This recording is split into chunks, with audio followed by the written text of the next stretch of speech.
10년을 알고 지낸 사람이 있었습니다.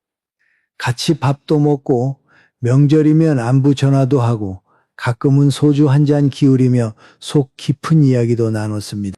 그 사람이 좋은 사람이라고 믿었습니다. 아니, 의심조차 해본 적이 없었습니다. 그런데 어느 날이었습니다. 함께 밥을 먹었습니다. 그 사람이 메뉴판을 펼치더니 제일 비싼 걸 골랐습니다. 술도 시키고 반찬도 추가하고 기분 좋게 웃으며 건배를 했습니다. 그리고 계산서가 나왔을 때 그 사람은 슬쩍 고개를 돌렸습니다.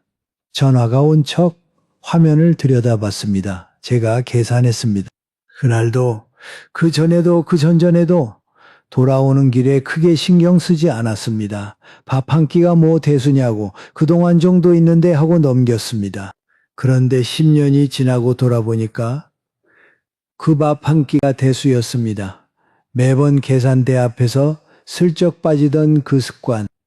빌려간 돈은 기억 못하면서 빌려준 돈은 정확히 기억하던 그 태도. 내가 한턱 내면 당연하다는 듯 받으면서 자기 차례가 오면 갑자기 사정이 생기던 그 패턴. 그 모든 게 이미 말해주고 있었습니다. 이 사람이 나를 어떻게 생각하는지 저만 듣지 않았을 뿐입니다. 여러분도 그런 적 있으십니까?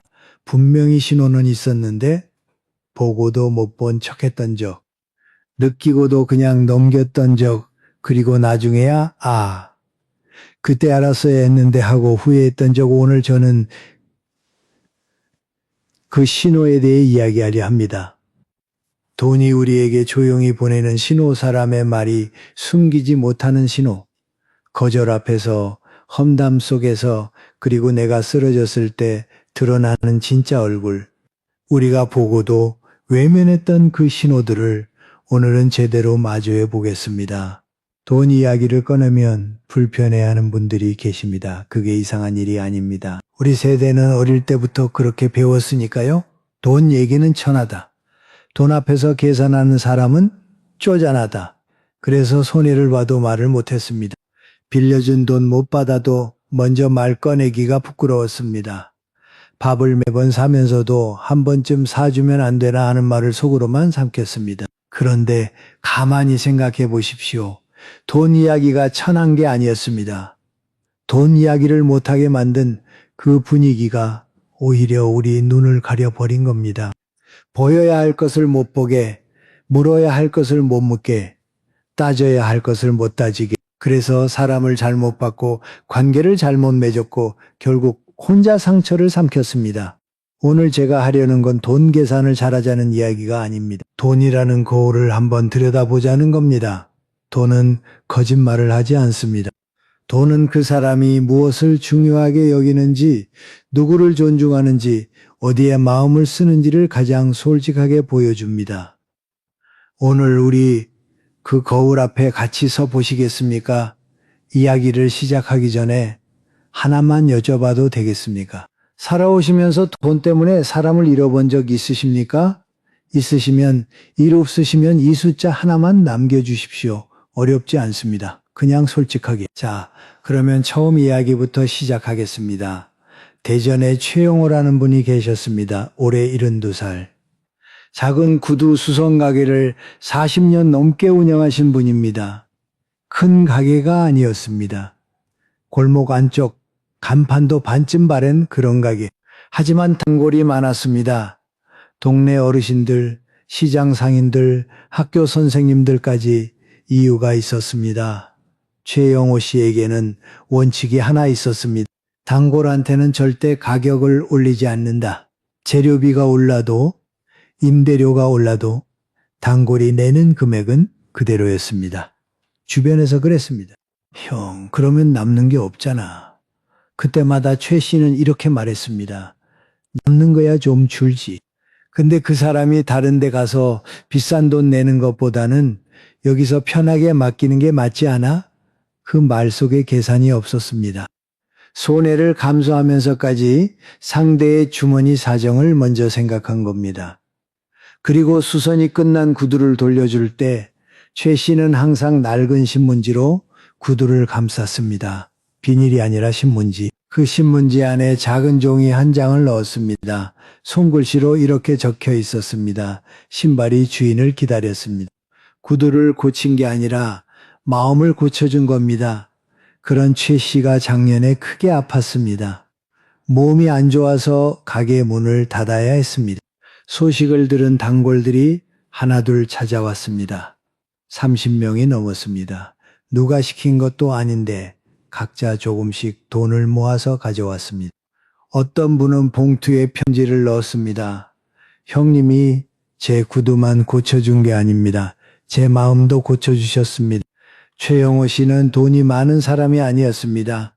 하지만 그가 40년 동안 돈을 대하는 방식이 40년 동안 그의 사람됨을 증명해 온 겁니다. 비싼 선물을 한 적도 큰 돈을 쓴 적도 없습니다. 그냥 상대의 부담을 조금이라도 덜어주려고 자기 몫을 줄인 것뿐입니다. 그게 40년 쌓이니까 사람이 남은 겁니다.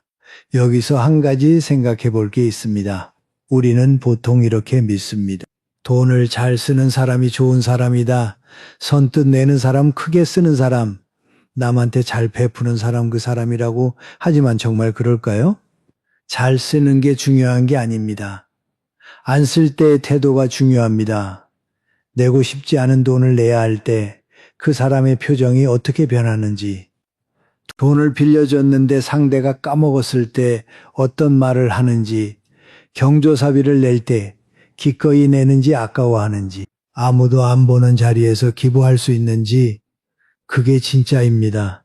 돈을 잘 쓸 때는 누구나 좋은 사람처럼 보입니다.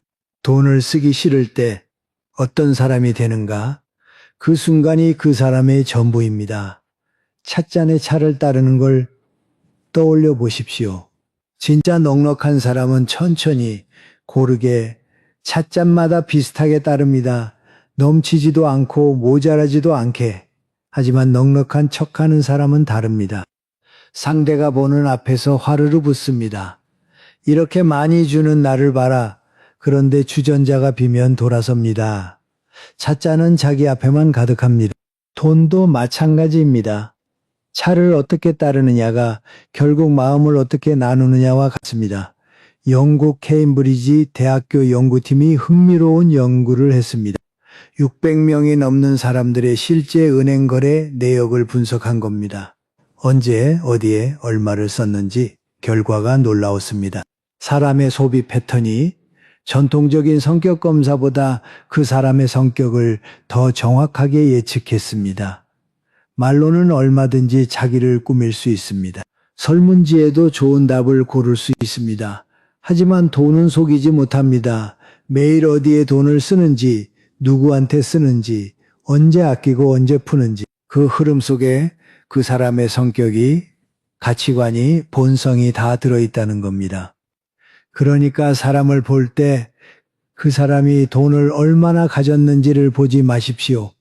그 사람이 돈을 어떻게 대하는지를 보십시오. 10,000원을 쓸 때의 태도가 1억을 쓸 때의 태도와 같은 사람, 그 사람이 진짜입니다.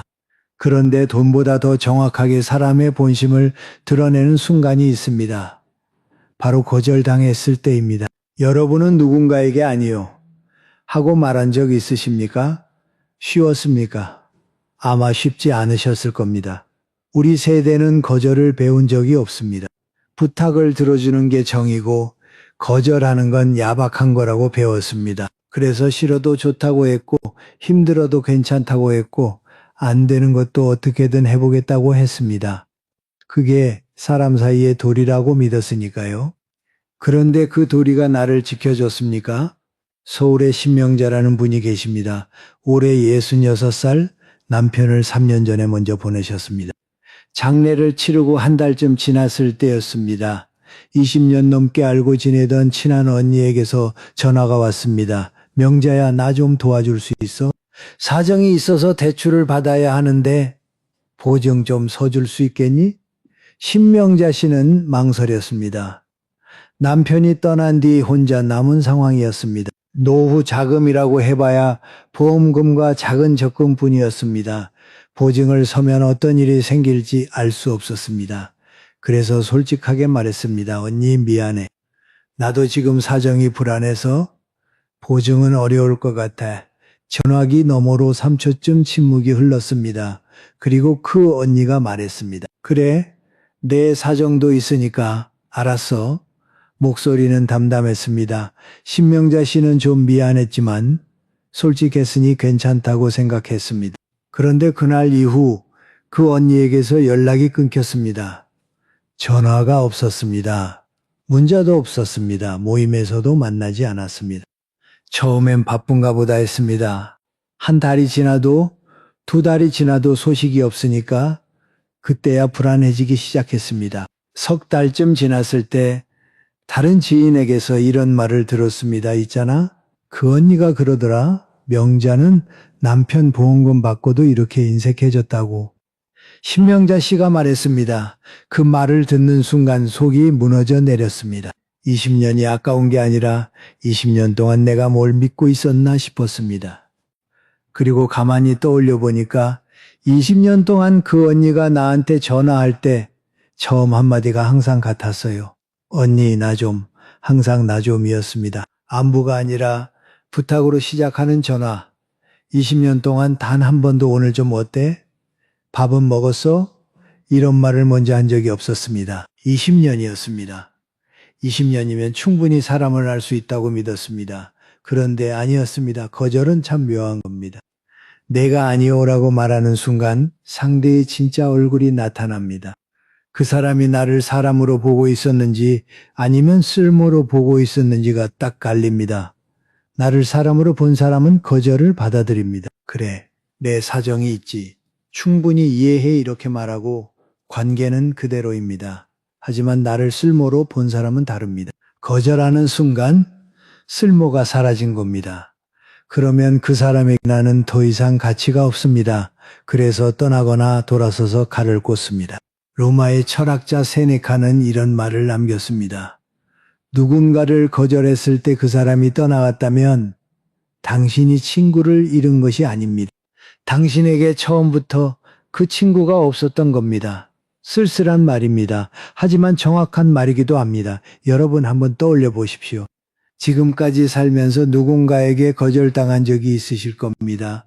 그때 내가 어떻게 반응했는지, 그리고 반대로 내가 누군가를 거절했을 때 그 사람이 어떻게 반응했는지, 그 5초 거절을 들은 직후의 그 짧은 순간의 표정이, 목소리가 첫 마디가 나옵니다. 그건 준비된 말이 아닙니다. 머리가 미처 정리하기 전에 튀어나온 진심입니다. 그래서 사람을 알고 싶으면 물어보거나 관찰하거나 오래 지켜볼 필요 없습니다. 한 번만 거절해 보십시오. 그 한 번이 10년보다 정확합니다. 그리고 혹시 지금 누군가에게 아니요 하고 싶은데 못하고 계신 분이 있으십니까? 거절하면 정이 깨질까봐, 야박하다고 할까봐, 관계가 끝날까봐 그 마음 충분히 압니다. 하지만 이것만은 기억해 주십시오. 거절은 불효가 아닙니다. 거절은 여러분의 품격을 지키는 가장 조용한 용기입니다. 한번 해보시는 건 어떨까요? 작은 것부터 오늘 하나만. 혹시 지금 이 이야기를 들으시면서 신명자 씨의 그 언니 같은 사람이 떠오르신 분 계십니까? 아니면 반대로 내가 혹시 누군가에게 그런 사람이었나 싶은 생각이 스치신 분도 계실지 모르겠습니다. 어느 쪽이든 이 이야기가 마음에 닿으셨다면 이 채널은 여러분을 위해 만들어진 곳입니다. 구독 버튼 한번 누르시는 건 저한테 이렇게 말씀하시는 겁니다. 나 듣고 있어. 그리고 좋아요 한번 눌러주시면 이 이야기가 아직 듣지 못한 분들에게까지 갈 수 있습니다. 그것만으로 충분합니다. 자, 이어서 이야기 쌉니다. 돈이 보여주는 진짜 얼굴, 거절이 드러내는 본심. 여기까지 이야기했습니다. 그런데 사실 돈보다 쉽고 거절보다 흔하게 사람의 본성이 드러나는 순간이 있습니다. 바로 그 자리에 없는 사람을 이야기할 때입니다. 부산에 이동구라는 분이 계십니다. 올해 74살, 매일 아침 6시에 집을 나섭니다. 목적지는 집 근처 공원. 거기서 7명의 친구들과 함께 스트레칭을 하고 가볍게 걷고 끝나면 벤치에 앉아서 커피 한 잔 나눕니다. 7년째 빠진 적이 없었습니다. 비가 와도 무릎이 아파도 새벽부터 나가는 이유는 운동 때문만이 아니었습니다. 그 한 시간이 하루 중에 가장 사람다운 시간이었으니까요. 그런데 어느 날 박 씨가 안 나왔습니다. 7명 중에 1명. 허리가 아파서 오늘은 쉰다고 아침에 단체 문자를 보냈습니다. 운동을 끝내고 벤치에 앉았을 때였습니다. 누군가가 이렇게 말을 꺼냈습니다. 박 씨가 요즘 운동도 안 하고 술만 마시더라. 그러니까 허리가 안 좋지. 다른 한 명이 받았습니다. 맞아. 자기 관리를 안 해. 우리가 아무리 같이 하자고 해도 본인이 안 하는데 어쩌겠어. 이동구 씨는 아무 말도 하지 않았습니다. 커피만 마셨습니다. 집에 돌아와서 박 씨에게 전화를 걸었습니다. 박 형, 허리 괜찮아. 무리하지 말고 내일은 천천히 나와. 그게 다였습니다. 나중에 이동구 씨가 이런 말을 했습니다. 그 자리에 없는 사람 이야기를 쉽게 하는 사람들은 내가 없으면 내 이야기를 합니다. 나도 합니다. 왜냐면 나도 빠진 적이 있으니까. 그 다음날 공원에 나갔더니 분위기가 이상했거든요. 누군가가 눈을 피하더라고요. 그때 알았습니다. 이동구 씨는 조용한 분입니다. 목소리를 높이는 법이 없습니다. 그 대신 습관이 하나 있습니다. 공원에 나갈 때 물병을 항상 2개 챙깁니다. 자기 것 하나, 그리고 여분 하나. 혹시 누가 깜빡하면 그 한마디가 이동구 씨의 전부를 말해줍니다.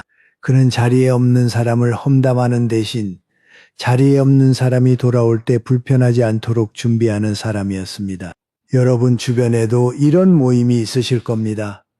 등산 모임, 경로당, 동창회, 아파트 부녀회, 아침마다 만나는 산책 친구들. 그리고 그 모임에서 누군가 빠지면 자연스럽게 그 사람 이야기가 나옵니다. 걔가 요즘 왜 그래? 그 집이 원래 그래. 남편이 그러니까 본인도 저렇지. 한두 번은 그냥 넘어갑니다. 사람 사이에 있을 수 있는 일이니까요. 그런데 매번 반복되면 그건 습관입니다. 그리고 습관은 그 사람의 성격입니다. 뒷담화에 대해서 이런 말을 하는 분들이 계십니다. 가끔은 스트레스 해소에 도움이 된다. 속에 쌓인 건 풀어야 살지. 일리가 있는 것 같기도 합니다. 하지만 한 가지 물어보겠습니다. 남을 깎아내려야 풀리는 스트레스라면 그건 해소입니까? 아니면 중독입니까? 여기서 한 가지 구별해야 할 게 있습니다. 관계가 힘들어서 누군가에게 속마음을 터놓는 것과 그 자리에 없는 사람을 깎아내리는 것은 완전히 다릅니다. 앞에 것은 상담이고 뒤에 것은 공격입니다. 둘의 차이는 간단합니다. 이 이야기를 그 사람 앞에서도 할 수 있는가? 할 수 있으면 속마음을 나누는 겁니다. 할 수 없으면 험담입니다. 그래서 사람을 볼 때 이렇게 해보십시오. 그 사람이 제3자를 이야기할 때 귀를 기울여 보십시오. 없는 사람을 어떤 말투로 이야기하는가? 그 안에 걱정이 있는가? 아니면 비웃음이 있는가? 그게 바로 여러분이 없을 때 여러분이 어떤 말로 불리는지를 미리 보여주는 거울입니다. 김치 담그시는 분들은 아실 겁니다. 냉장고에 김치를 넣어두면 넣은 사람은 코가 익어서 냄새를 못 맡습니다. 아무 냄새도 안 나는 것 같습니다. 그런데 밖에서 온 사람이 냉장고 문을 여는 순간 코를 찌르는 냄새가 확 퍼집니다. 뒷담화도 마찬가지입니다 하는 사람은 모릅니다. 별것 아닌 것 같습니다. 그냥 가벼운 수다라고 생각합니다. 하지만 듣는 사람은 압니다. 그 냄새가. 그리고 그 냄새는 결코 그 자리에서 사라지지 않습니다.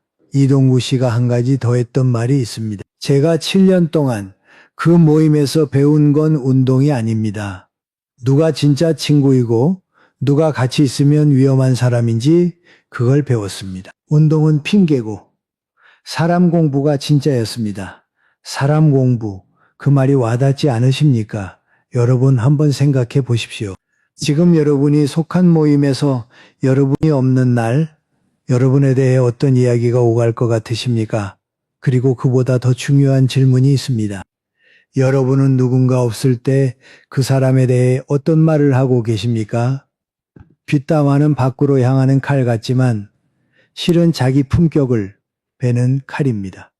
자, 여기까지 돈과 거절과 뒷담화 이야기를 했습니다. 그런데 이 세 가지보다 더 조심해야 할 게 하나 있습니다. 잘 안 보이기 때문에 더 위험합니다. 그건 바로 다정한 말 속에 숨은 칼입니다. 욕을 하는 사람은 쉽게 알아봅니다. 소리 지르는 사람, 무시하는 사람, 차갑게 대하는 사람, 이런 사람은 한번 보면 압니다. 아, 저 사람은 조심해야겠다. 그런데 웃으면서 찌르는 사람은 다릅니다. 말이 부드럽습니다. 표정은 걱정하는 것 같습니다. 목소리도 따뜻합니다. 그런데 그 말을 듣고 나면 이상하게 기운이 빠집니다. 내가 뭘 잘못한 것 같은 기분이 듭니다. 기뻤던 마음이 어느 순간 사라져 있습니다. 인천에 윤정이라는 분이 계십니다. 올해 69살 딸이 하나 있습니다. 딸이 회사에서 승진했다고 전화를 했습니다. 엄마, 나 팀장 됐어. 목소리가 들떠 있었습니다. 윤정희 씨는 기뻤습니다. 진심으로 기뻤습니다. 그런데 입에서 나온 첫 마디는 이거였습니다. 그래? 근데 애는 누가 봐? 전화기 너머로 딸이 잠깐 멈췄습니다. 그리고 엄마, 나 먼저 끊을게 하고 전화가 끝났습니다. 윤정희 씨는 이해가 안 됐습니다. 내가 뭘 잘못이? 나는 걱정이 돼서 물어본 건데 딸이 바쁜데 아이는 어떡하나 싶어서 한 말인데 며칠 동안 딸한테 연락이 안 왔습니다. 먼저 전화하기도 어색했습니다. 일주일쯤 지나서야 딸이 짧게 문자를 보내왔습니다. 엄마, 나 좋은 일 있을 때 축하해 한마디만 먼저 해줬으면 좋겠어. 그때야 윤정희 씨는 알았습니다. 내가 한 말이 관심이 아니라 찬물이었다는 걸.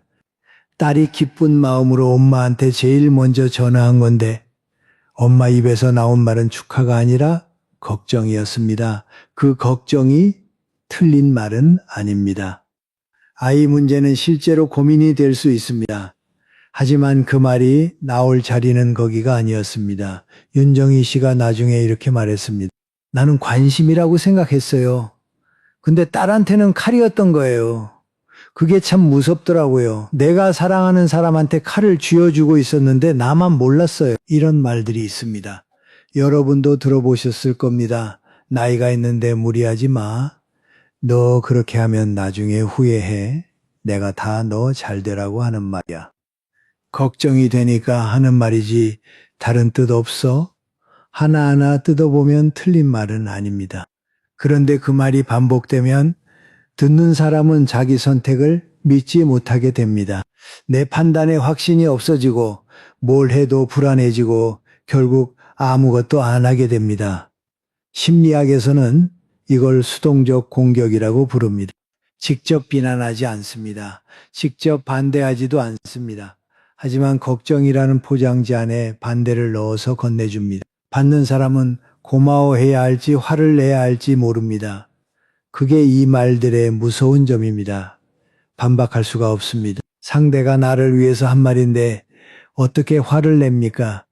미국 UCLA 대학교의 셸리 게이블 교수 연구팀이 재미있는 연구를 했습니다.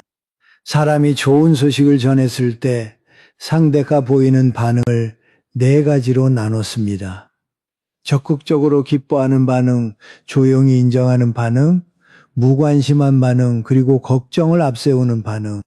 이 4가지 중에 관계를 강화하는 반응은 딱 하나뿐이었습니다. 적극적으로 기뻐하는 것. 나머지 3가지는 걱정을 앞세우는 반응을 포함해서 전부 관계를 약화시켰습니다. 놀랍지 않으십니까? 상대를 비난하지 않아도 무시하지 않아도 그냥 함께 기뻐하지 않는 것만으로도 관계는 깨집니다.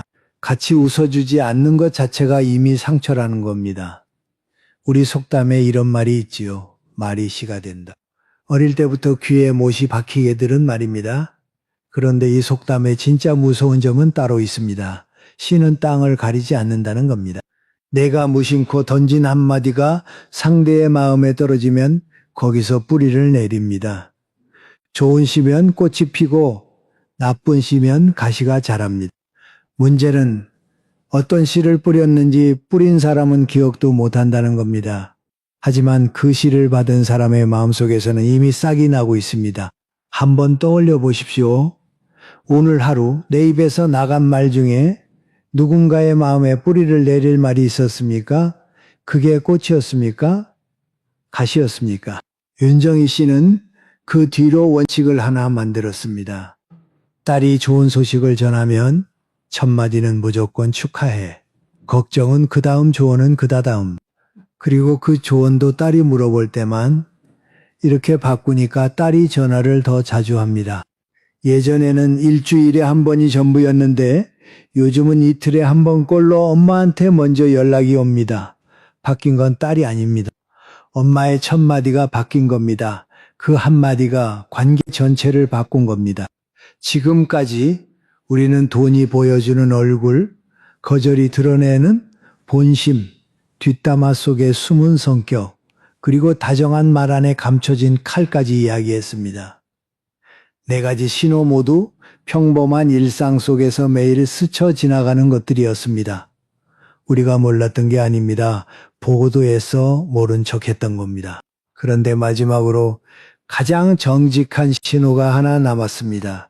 이건 숨길 수가 없습니다. 연기할 수도 없습니다. 아무리 좋은 말, 좋은 표정, 좋은 태도로 포장해도 이 순간만큼은 본성이 그대로 드러납니다. 내가 쓰러졌을 때 누가 남는가?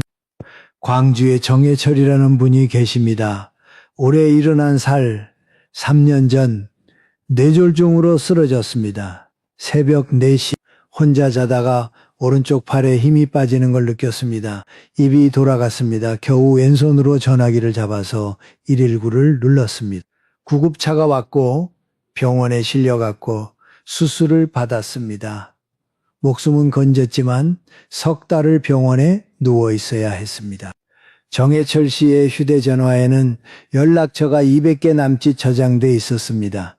평생 만나온 사람들, 직장 동료, 동창, 이웃 모임 친구들, 거래처 친척까지 200명 적지 않은 숫자입니다. 소식이 퍼졌습니다. 첫 주에 전화가 왔습니다. 40통 가까이 왔습니다. 형 괜찮아, 빨리 나. 필요한 거 있으면 말해. 목소리마다 걱정이 담겨 있었습니다. 정해철 씨는 그 전화들이 고마웠습니다. 아, 사람들이 나를 이렇게 생각해 주는구나. 한 달이 지났습니다. 전화가 줄었습니다. 40통이 12통이 됐습니다. 대부분은 한 번 전화하고 끝이었습니다. 안부를 물었으니까 도리는 한 겁니다. 2달이 지났습니다. 12통이 5통이 됐습니다. 석 달째 3통이었습니다. 200명 중에 3명, 그 3명 중 1명이 군대 동기였습니다. 김 씨라는 사람 50년 전에 같은 부대에서 복무했습니다. 전역 후에도 가끔 연락하고 지냈지만 1년에 한두 번 만나는 정도였습니다. 가까운 사이라고 말하기엔 좀 멀고 먼 사이라고 말하기엔 끈이 안 끊어진 그런 관계. 그 김 씨가 매주 문자를 보냈습니다. 길지 않았습니다. 네, 글자였습니다. 형, 나 여기 있어. 그게 다였습니다. 어떻게 지내냐, 뭐 필요하냐, 언제 퇴원하냐 이런 질문이 아니었습니다. 그냥 나 여기 있어. 매주 한 번도 빠지지 않고 그리고 한 달에 한 번씩 병문안을 왔습니다. 올 때마다 손에 들고 오는 게 있었습니다. 작은 비닐봉지에 든 땅콩 과자. 50년 전 군대에서 둘이 나눠 먹던 과자였습니다. 지금은 구하기도 쉽지 않은 이름도 잘 기억 안 나는 그 과자. 김 씨는 매번 그 과자를 가져왔습니다. 그리고 침대 옆에 놓으면서 한마디 했습니다. 그때 그 맛은 아닌데 그래도 이거밖에 없더라. 정해철 씨가 이 이야기를 하면서 한참 말을 잇지 못했습니다. 그리고 이렇게 말했습니다. 200명이 있었습니다. 3명이 남았습니다. 200은 관계고 3이 인생입니다. 나는 70년을 살아서 그걸 배웠습니다. 여러분, 이건 정해철 씨만의 이야기가 아닙니다. 병원에 누워보신 분들은 아실 겁니다. 아프면 합니다. 힘들면 보입니다. 잘 나갈 때는 다 모입니다. 전화도 오고 밥도 사주고 형, 우리 사이에 하면서 가깝게 굽니다. 그런데 쓰러지는 순간 갑자기 조용해집니다. 전화기가 울리지 않습니다. 문자가 뜸해집니다. 그리고 마음속으로 이렇게 말하는 자기 자신을 발견합니다. 아, 그 사람은 원래 그런 사람이었구나. 처음부터 내 옆에 있었던 게 아니라 내가 쓸모 있을 때만 옆에 있었던 거구나. 산에 나무가 서 있다고 생각해 보십시오. 맑은 날에는 나무가 다 비슷해 보입니다. 잎도 푸르고 줄기도 곱고 다 건강해 보입니다. 어떤 나무가 튼튼하고 어떤 나무가 약한지 맑은 날에는 구별이 안 됩니다. 그런데 태풍이 지나갑니다. 바람이 몰아치고 비가 쏟아지고 땅이 흔들립니다. 그 다음 날 산을 올려다보면 그제야 보입니다. 어떤 나무는 그대로 서 있고 어떤 나무는 꺾여 있고 어떤 나무는 뿌리째 뽑혀 있습니다. 사람도 마찬가지입니다. 맑은 날에는 다 좋은 사람 같습니다. 태풍이 와야 누가 진짜이고 누가 가짜인지 드러납니다. 여러분의 숲을 맑은 날에 판단하지 마십시오. 그리고 여기서 한 발짝 더 들어가 보겠습니다. 내가 쓰러졌을 때 떠난 사람들을 원망하기는 쉽습니다. 왜 연락 안 했어? 왜 와보지도 않았어? 나한테 그럴 수 있어. 그 마음 충분히 이해합니다. 하지만 조금만 다른 각도에서 보겠습니다. 그들이 떠난 건 나쁜 사람이어서가 아닐 수 있습니다. 다만 처음부터 관계의 기준이 달랐던 겁니다. 어떤 사람은 함께 있으면 좋으니까 만납니다. 어떤 사람은 함께 있으면 이로우니까 만납니다. 좋으니까 만나는 사람은 상대가 아파도 옆에 있습니다. 좋은 건 변하지 않으니까.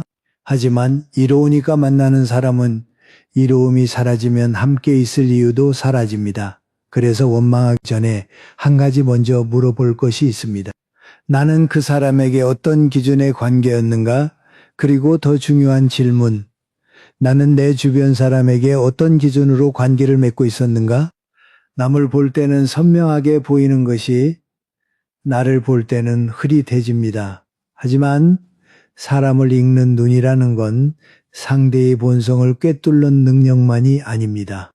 내 안의 본성을 솔직하게 마주하는 용기이기도 합니다. 여러분 지금 한번 해보십시오. 조용히 눈을 감으셔도 좋습니다. 그리고 세 사람만 떠올려 보십시오. 지금 새벽 2시에 내가 쓰러져도 전화 한 통이면 달려올 사람 10명이 아닙니다. 5명도 아닙니다. 3명이면 됩니다. 3명. 떠오르십니까? 3명이 떠오르는 분은 이 세상에서 가장 부자입니다. 돈이 아니라 사람을 가진 부자. 2명이 떠오르는 분도 괜찮습니다. 2명이면 충분합니다. 1명만 떠오르는 분. 그 1명을 잡으십시오. 온 마음으로 잡으십시오. 그 한 사람이 여러분의 인생 전부를 지탱할 수 있는 기둥입니다. 그리고 혹시 아무도 떠오르지 않는 분이 계십니까? 그러면 이 질문을 한번 바꿔보십시오. 나는 누군가에게 그런 사람이었는가? 누군가 새벽에 쓰러졌을 때 내 이름을 떠올렸을까? 남에게서 받고 싶은 것이 있으면 먼저 내가 그것을 준 적이 있는지 돌아보는 겁니다. 그게 사람을 읽는 마지막 단계입니다. 남을 읽는 것에서 시작해서 나를 읽는 것으로 끝나는 겁니다. 50년 전 과자 한 봉지, 그걸 아직 기억하는 사람이 있다는 것. 그게 바로 관계의 전부입니다. 자, 이제 모든 이야기를 마칠 시간입니다. 오늘 우리가 함께 본 5가지 신호를 돌아보겠습니다. 첫 번째, 돈을 어떻게 대하는가? 돈은 그 사람의 가치관을 가장 솔직하게 보여주는 거울이었습니다. 얼마를 가졌느냐가 아니라 어떻게 쓰느냐, 그리고 쓰기 싫을 때 어떤 표정을 짓느냐, 거기에 본심이 있었습니다. 두 번째, 내가 거절했을 때 어떤 반응을 보이는가? 거절은 관계의 엑스레이였습니다. 한 번의 거절이 10년의 관찰보다 정확했습니다. 떠나는 사람은 처음부터 내 옆에 있었던 게 아니었습니다. 세 번째, 자리에 없는 사람을 어떻게 말하는가? 그 말이 곧 내가 없을 때 나를 부르는 이름이었습니다. 걱정이 담긴 말인지 비웃음이 담긴 말인지 그 차이가 그 사람의 품격이었습니다. 네 번째, 다정한 말 속에 칼이 숨어 있지는 않은가? 걱정이라는 포장지 안에 든 반대, 관심이라는 이름표를 단부정, 축하해가 먼저인지 근대가 먼저인지 첫 마디가 관계를 결정했습니다. 다섯 번째, 내가 쓰러졌을 때 누가 남는가? 200명이 3명이 되는 순간 그 3명이 인생이었습니다. 맑은 날엔 다 좋은 사람이지만 태풍이 와야 진짜가 보였습니다. 우리는 심리학자가 될 필요도 독심술을 배울 필요도 없습니다. 그냥 눈을 뜨면 됩니다. 신호는 이미 거기 있었습니다. 밥 한 끼 속에, 거절 한마디 속에, 빈자리 뒤에 흐르는 말 속에, 축하 대신 나온 걱정 속에, 그리고 새벽 2시에 울리지 않는 전화 속에 다 보이고 있었습니다. 우리가 듣지 않았을 뿐입니다. 노자는 이런 말을 남겼습니다. 남을 아는 것은 지혜요. 자기를 아는 것은 밝음이라. 맞습니다. 사람을 읽는 것은 지혜입니다. 하지만 가장 어려운 건 남을 읽는 일이 아닙니다. 다 보이는데도 참아놓지 못하는 마음, 이미 알고 있는데도 한 번만 더 하고 붙잡는 그 미련, 그걸 내려놓는 것, 그게 진짜 밝음입니다. 여러분, 오늘 이야기를 들으시면서 떠오른 사람이 있으십니까? 혹시 돈 앞에서 진짜 얼굴을 보여준 사람이 있었습니까? 한 번의 거절에 등을 돌린 사람이 있었습니까? 내가 없는 자리에서 내 이름을 함부로 부른 사람이 있었습니까? 다정한 말로 내 기쁨의 찬물을 끼얹은 사람이 있었습니까? 아니면 반대로 내가 쓰러졌을 때 아무 말 없이 곁에 앉아 있어 준 사람이 있었습니까? 그 사람의 이름이 지금 떠오르셨다면 그 이름을 댓글에 적지 않으셔도 됩니다. 대신 그 사람과의 이야기를 한 줄만 남겨주십시오. 길 필요 없습니다. 한 줄이면 됩니다. 20년 친구가 10,000원 때문에 떠났습니다. 이것도 좋고 형이 석 달 동안 매주 문자를 보내줬습니다. 이것도 좋습니다. 여러분의 한 줄이 지금 이 영상을 보고 있는 누군가에게는 위로가 됩니다. 아, 나만 그런 게 아니었구나. 나만 그런 사람을 만난 게 아니었구나. 그 한마디가 외로운 밤에 얼마나 큰 힘이 되는지 저는 압니다. 여러분도 아실 겁니다. 그리고 이 이야기가 마음에 남으셨다면 한 분만 떠올려 보십시오. 같이 들으면 좋겠다 싶은 분, 오랫동안 연락 안 했던 형, 누나, 동생, 친구, 이 영상을 보내는 게 안부 인사가 될 수 있습니다. 내가 먼저 연락하기 어색할 때 영상 하나 보내면서 이거 한번 들어봐 하는 것만으로도 충분합니다. 그게 오늘 여러분이 할 수 있는 가장 쉬운 용기입니다. 여기서 이 이야기는 여러분과 제가 만든 겁니다. 저 혼자 한 게 아닙니다. 여러분이 끝까지 들어주셨기 때문에 이 이야기가 완성된 겁니다. 그래서 감사합니다. 진심으로. 자, 이제 마지막 말씀을 드리겠습니다. 여러분은 오늘 5가지 신호를 들으셨습니다. 돈, 거절, 뒷담화, 다정한 칼, 그리고 쓰러진 뒤에 남는 사람. 어쩌면 들으시면서 불편하셨을 수도 있습니다. 아는 사람 얼굴이 떠올랐을 수도 있고 내가 그런 적이 있었나 싶어서 마음이 무거우셨을 수도 있습니다. 그 무거움이 정상입니다. 사람을 제대로 본다는 건 원래 편한 일이 아닙니다. 보고 싶지 않은 것까지 보게 되니까요. 하지만 여러분, 그 불편함을 견딜 수 있는 사람만이 다음부터는 속지 않습니다. 다음부터는 엉뚱한 사람에게 마음을 낭비하지 않습니다. 다음부터는 진짜 소중한 사람 옆에 제대로 서 있을 수 있습니다. 여러분은 오랜 세월을 살아오셨습니다. 수많은 사람을 만나셨습니다. 어떤 만남은 선물이었고 어떤 만남은 수업료였습니다. 잘 봤을 때도 있고 잘못 봤을 때도 있습니다. 그게 부끄러운 일이 아닙니다. 그게 인생입니다. 다만 오늘 이후로는 조금 달라지셔도 좋겠습니다. 모든 사람을 의심하자는 게 아닙니다. 모든 관계를 계산하자는 것도 아닙니다. 그냥 내 눈을 조금 더 믿자는 겁니다. 느낌이 이상할 때 그 느낌을 무시하지 말자는 겁니다. 아, 뭔가 다르다 싶을 때 한 번쯤 멈춰서 살펴보자는 겁니다. 그것만으로도 여러분의 남은 날들은 훨씬 단단해질 겁니다. 그리고 한 가지 더, 사람을 잘 보는 것도 중요하지만 그보다 더 중요한 게 있습니다. 여러분 스스로가 좋은 사람 곁에 있을 자격이 있다는 걸 아는 겁니다. 오래 살면 자꾸 자기를 낮추게 됩니다. 나이 들어서 뭘 바라겠어. 이 나이에 무슨 친구야. 있는 사람한테 감사하고 살아야지. 그 마음이 겸손해서 나온 건지 아니면 스스로를 포기한 건지 한번 가만히 들여다보십시오. 여러분은 좋은 사람 옆에 있을 자격이 있습니다. 새벽 2시에 전화해도 되는 사람을 가질 자격이 있습니다. 거절해도 떠나지 않는 사람 곁에 설 자격이 있습니다. 그 자격은 돈으로 사는 게 아니고 능력으로 증명하는 게 아닙니다. 살아있다는 것만으로 여러분에게는 이미 그 자격이 있습니다. 70년을 사셨든 60년을 사셨든 50년을 사셨든 여러분이 걸어온 그 길 위에 반드시 여러분을 기억하는 사람이 있습니다. 지금은 보이지 않을 수도 있습니다. 하지만 있습니다. 정해철 씨의 군대 동기처럼 매주 내 글자를 보내는 사람이, 최영호 씨의 단골들처럼 조용히 마음을 모으는 사람이, 이동구 씨처럼 물병을 하나 더 챙기는 사람이, 그리고 어쩌면 여러분 자신이 누군가에게 바로 그 사람일 수도 있습니다. 여러분이 모르는 사이에 누군가가 여러분의 이름을 떠올리며 버티고 있을 수도 있습니다. 여러분이 무심코 건넨 한마디가 누군가의 하루를 지탱한 기둥이었을 수도 있습니다. 그러니까 오늘 이 이야기의 끝에서 제가 드리고 싶은 말은 이겁니다. 사람을 잘 보십시오. 그리고 그보다 먼저 여러분 자신을 잘 보십시오. 여러분 안에 이미 따뜻한 사람이 있습니다. 70년 동안 누군가를 위해 물병을 하나 더 챙기며 살아온 사람이 있습니다. 그 사람이 바로 여러분입니다. 여러분은 좋은 사람 곁에 있을 자격이 충분한 사람입니다.